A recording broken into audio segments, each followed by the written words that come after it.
एक बार फिर से स्वागत है आप सभी का मेरे YouTube चैनल आन्या एकेडमी में। तो चलिए आज की रिवीजन क्लास स्टार्ट करते हैं और उसके पहले मेरा आप सबसे विनम्र निवेदन है कि प्लीज़ चैनल को सब्सक्राइब कर लीजिए। द मॉडर्न वर्नेक्यूलर लिटरेचर ऑफ हिंदुस्तानी, यह किसकी रचना है? तो यह रचना है जॉर्ज ग्रियर्सन की। परमाल रासो का लेखक कौन है? तो परमाल रासो के लेखक का नाम है दलपत विजय। भोजपुरी का क्षेत्र इसमें से कौन सा है? तो इसमें से भोजपुरी का क्षेत्र है पूर्णिया।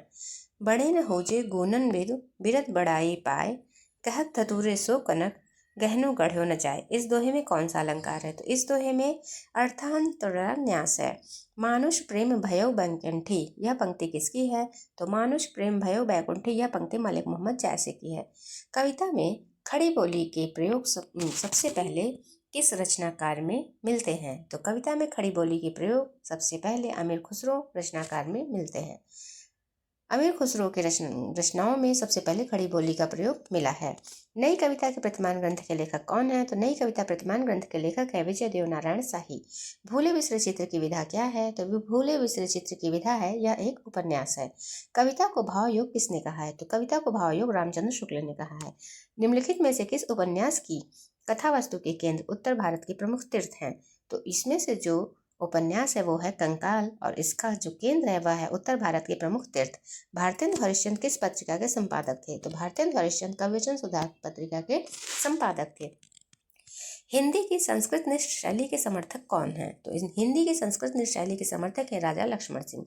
अघोष स्पर्श कंठ अल्पप्राण इसमें से व्यंजन कौन सा है? तो अघोष स्पर्श कंठ अल्पप्राण व्यंजन इसमें से क है। पूर्वी हिंदी भाषा समूह के अंतर्गत क्या आता है? तो पूर्वी हिंदी भाषा समूह के अंदर अवधी भाषा आती है। रस निष्पत्ति में भोजकत्व व्यापार की कल्पना किसने की? तो रस निष्पत्ति में भोजकत्व व्यापार की कल्पना भट्टनायक ने की। रीतिकाल में प्रकृति वर्णन के लिए सबसे प्रसिद्ध है सेनापति। प्रभु जी तुम चंदन हम पानी, जाकी अंग अंग वास समानी, यह किस कवि की पंक्तियां हैं? तो यह है रैदास की। निम्नलिखित में से किस कवि ने लक्षण ग्रंथ नहीं लिखा है? तो इसमें से घनानंद ने कभी लक्षण ग्रंथ नहीं लिखा है। काव्य के उत्तम मध्यम और अधम भेद किसके आधार पर किए गए हैं? तो काव्य के उत्तम मध्यम और अधम भेद ध्वनि के आधार पर किए गए हैं। यथार्थवाद में किस दृष्टि की प्रधानता है? तो यथार्थवाद में वस्तु केंद्रित दृष्टि की प्रधानता है। चंद हसीनों के खतूत के रचनाकार कौन है? तो चंद हसीनों के खतूत के रचनाकार हैं मुंशी अजमेरी। प्रेम पथिक किस कवि की रचना है? तो प्रेम पथिक जयशंकर प्रसाद की रचना है। भारतेंदु मंडल के कवियों में यह कौन सम्मिलित नहीं था? तो भारतेंदु मंडल के कवियों में बाल मुकुंद गुप्त सम्मिलित नहीं थे।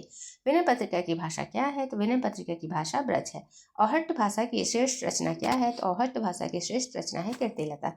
आख्यानक काव्य में मसनवी शैली के प्रयोक्ता कौन है? तो आख्यानक काव्य में मसनवी शैली के प्रयोक्ता है मलिक मोहम्मद जैसी। विज्ञान गीता के रचयिता कौन है? तो विज्ञान गीता के रचयिता का नाम है केशवदास। ब्रज भाषा का विकास अपभ्रंश के किस रूप में हुआ? तो ब्रज भाषा का विकास अपभ्रंश के शौरसेनी रूप में हुआ।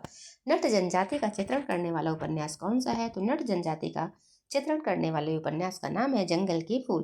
कैदी और कोकिला किस कवि की प्रसिद्ध रचना है? तो कैदी और कोकिला माखनलाल चतुर्वेदी की यह प्रसिद्ध रचना है। बुद्ध चरित नाम से लाइट ऑफ एशिया का अनुवाद किसने किया? तो बुद्ध चरित के नाम से लाइट ऑफ एशिया का अनुवाद रामचंद्र शुक्ल ने किया। बांधो न नाव इस ठाव, यह उपन्यास के लेखक कौन है? तो इस उपन्यास के लेखक हैं भगवती चरण वर्मा। देखे मुख भावे अनदेखे कमल चंद ताते, मुखय कमलौ न चंद्र, यह कथन किस कवि की है? तो यह है सेनापति की। अजनबीपन की अवधारणा का संबंध किससे है? तो अजनबीपन की अवधारणा का संबंध अस्तित्ववाद से है। रीतिकाल के किस कवि ने भक्ति, श्रृंगार और वीर तीनों काव्य परंपराओं में साधिकार लिखा? तो रीतिकाल के पद्माकर कवि ने भक्ति, श्रृंगार और वीर तीनों काव्य परंपराओं में साधिकार लिखा। कबीर के जीवन पर कौन सा उपन्यास आधारित है? तो कबीर के जीवन पर सबई नचावत राम गोसाई उपन्यास आधारित है। हिंदी में लिखने वाले अहिंदी भाषी साहित्यकार कौन है? तो हिंदी में लिखने वाले अहिंदी भाषी साहित्यकार हैं गोपीनाथ मोहंती। हिंदी आलोचना में कथानक रूढ़ियों के महत्व की चर्चा किस आलोचक ने की है? तो हिंदी आलोचना में कथानक रूढ़ियों के महत्व की चर्चा हजारी प्रसाद द्विवेदी ने की है। पंजाबी भाषा का विकास अपभ्रंश के किस रूप में हुआ है? तो पंजाबी भाषा का विकास अपभ्रंश के ब्रांचण रूप से हुआ है। खुल गए छंद के बंद प्रात के रजत पाश, यह किसकी उक्ति है? तो यह उक्ति है सुमित्रा नंदन पंत की। हम हशमत किसकी रचना है? तो हम हशमत आपकी कृष्णा सुबती की रचना है। एकांतवासी योगी नाम से हरमिट का प्रयोग अनुवाद किसने किया है? तो एकांतवासी योगी नाम से हरमिट का अनुवाद श्रीधर पाठक ने किया है। केशव कहीं न जादू का कहिए, यह पंक्ति किसकी है? तो यह पंक्ति है केशवदास की। मौन की भाषा के महत्व को रीतिकाल के किस कवि ने रेखांकित किया? तो मौन की भाषा के महत्व को रीतिकाल के घनानंद कवि ने रेखांकित किया। चंद छंद बनरन की महिमा की भाषा की रचना क्या है? तो इस भाषा की रचना है खड़ी बोली।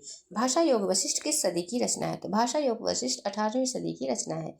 ठेठ हिंदी का ठाठ, यह किसकी रचना है? तो यह है अयोध्या सिंह उपाध्याय हरिऔध की। रानी केतकी की कहानी किसने लिखी है? तो रानी केतकी कहानी की जो विधा है वो है गद्य रचना। आखिरी कलाम का लेखक कौन है? तो आखिरी कलाम के लेखक है मलिक मोहम्मद जायसी। वर्ष 1993 में ज्ञानपीठ पुरस्कार किस लेखक को मिला था? तो वर्ष 1993 में ज्ञानपीठ पुरस्कार नामवर सिंह को मिला था। तो इसी के साथ आज का टॉपिक हमारा यहीं पे समाप्त होता है। मिलते हैं कल एक नए रिवीजन क्लास के साथ, तब तक आप सभी का धन्यवाद।